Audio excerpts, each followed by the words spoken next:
తెల్లవారితే చక్రవర్తి అయి రాజ్యమునేలే రామయ్య తండ్రి మాటకై పదవిని బదలి అడవులకేగెనయా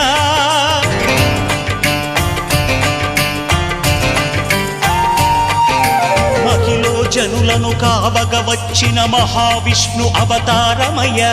ఆలిని రక్కసుడపహరించితే ఆక్రోశించెనయా అసురుని త్రుంచి అమ్మను తెచ్చి అగ్ని పరీక్ష విధించెనయా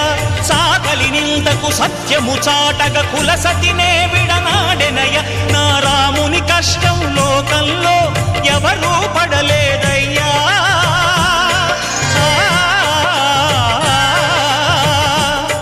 నా రాముని కష్టం లోకంలో ఎవరూ పడలేదయ్యా సత్యం ధర్మం త్యాగంలో అతనికి సరిలేరయ్యా